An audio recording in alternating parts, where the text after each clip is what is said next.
Good morning, everybody. I'm Peter Townsend. I'm Chief Executive of the Canterbury Employers Chamber of Commerce, and I'd like to welcome you all here this morning. I'd like also to acknowledge David Halstead, Board Member of the Canterbury Employers Chamber of Commerce. Nice to have you here, David.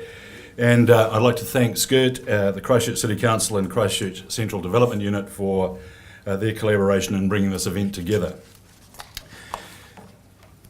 We all know the importance of horizontal infrastructure, and the importance of horizontal infrastructure is probably something we took for granted prior to our upheavals. But we really do understand how critical it is as a foundation for our city. It's something that we've often taken for granted, but it plays a critical role in how our city works.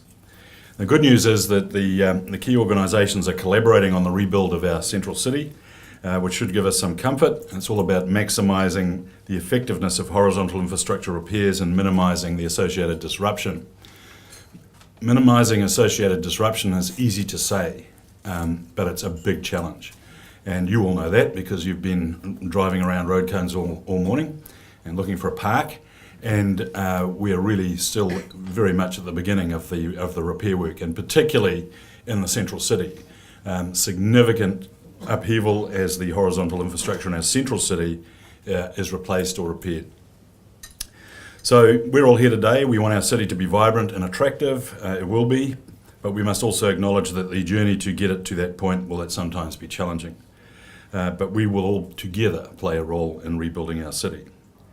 So I'd like to just tell you who our speakers are this morning. We've got Warwick Isaacs, Director of CCDU, Jane Parfitt, the Acting CEO of the Christchurch City Council, and Duncan Gibb, the General Manager of SCIRT. Ladies and gentlemen, please welcome Jane Parfitt. Thanks very much, Peter. Look, I was given this topic, and it's actually my day job, horizontal infrastructure, but what I'm actually going to do is set the scene for Warwick and Duncan. I'm going to talk to you a bit about working differently, about what it takes to keep the city running, and then I will get to the central city. So, the birth of SCIRT. Way back in September when we had the first earthquake, September 2010, we thought it was the end of the world because of the infrastructure damage. And the city set about, we divided the damaged areas into 4, and we set about a different model of procurement, working directly with the contractors. That was all humming along quite well, very well in fact. And then we got to February. 40 seconds, life changed. Within a couple of days, and I'm going to claim a bit of credit for the Christchurch City Council, within a couple of days, we regrouped some of our key engineering staff to the Fendleton Service Centre. At that time, I have responsibility for civil defence, so in fact, Warwick and I were holed up in the art gallery and got to know each other over the next 10 weeks. But at the same time, part of our City Council team were collecting all the brains together and thinking, how can we put about something quite different together? We work very closely with NZTA in these days because we have a relationship with them and we're used to working together. And at that point, I don't think Sarah were there, but we had some representation in there. Out of that came SCIRT. Now, in doing that, the alliance, we've got 5 contractors and our 3 clients. It was a huge ask to get these, and they had, 5 real chief executives to deal with of huge companies, and to get them together working differently and signing up to an alliance was really quite an achievement. And I thought back to my City Mall days. I'm sure there'll be people in the room that remember the City Mall Alliance. Peter will remember. There was one contractor, one client, and everybody else that went with it.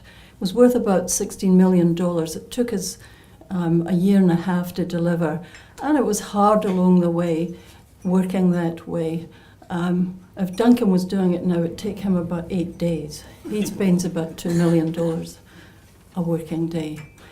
So what I want to share with you, if we hadn't done something differently in the first couple of days about the horizontal infrastructure, we wouldn't be nearly as far ahead as we are today. Now, getting on to keeping the city moving, I wanted to talk a wee bit about what it's like to run a broken city. Now, I know you want to focus on the central city, but the horizontal infrastructure is like what's inside your body. It's all connected up, and you can't have one bit working while the others just go on holiday for a wee while. So we had to think differently too about how to keep things shifting along. One of the things we've done is signed up with our partners NZTA and ECAN on a thing called CTOC, Christchurch Transport Operations Centre. That's the sort of thing that probably has been driven by behaviours in the earthquake too. So we share our staff. There's 2 road controlling authorities, ourselves and NZTA, but you don't worry about that as motorists or bus users. We pull our resources, and we've set up a different way of working. There's an app and I think a website called Transport for Christchurch there. Other things that drive us all mad: traffic management plans, temporary traffic management plans.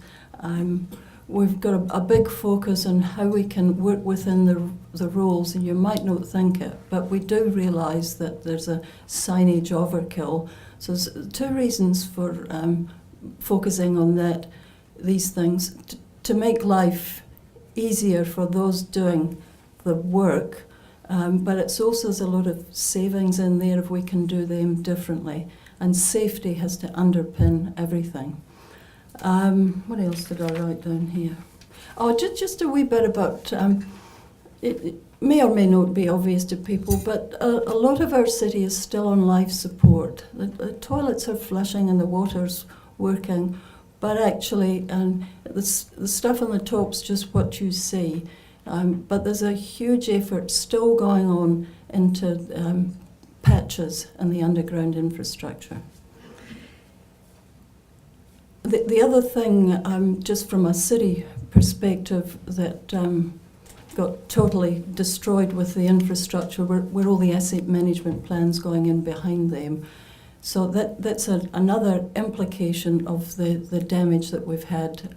Huge amount of work getting these back on track, and we will end up with a wonderful foundations for the city infrastructure. So to get to the real topic, I guess you wanted me to talk about, that's all bringing me towards the central city. The Duncan and his team, and in fact my team of asset managers, asset owners, were desperate to get in there in the early days, but we just couldn't. Warwick was busy with the cordons up during the demolitions, and you simply can't have, from a safety perspective, you can't have everybody in there all at once. So we had to wait till the cordons came down till we got really serious about what we're doing in there.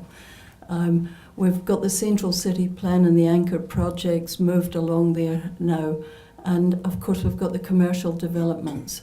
So I am going to leave the other 2 to talk a bit more about the detail of what's going on. But if we thought we had challenges just running the horizontal infrastructure and doing the damage repair in the suburbs, we're going from east to west. There are huge challenges in the central city, but we're well used to working with each other, and we'll meet these challenges. So really, in conclusion, what I'd like to say, and I think it's on topic, because it's people that actually make, and horizontal infrastructure, I think we invented that. It's pipes and roads, but it's people that do all these things. So I'd just like to leave you with 3 things.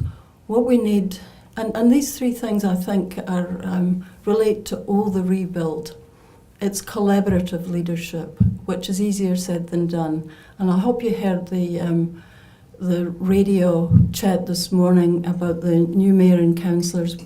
and we met with the Minister last night. Warwick and I were there, and there certainly was a real view of collaboration coming through. Innovation.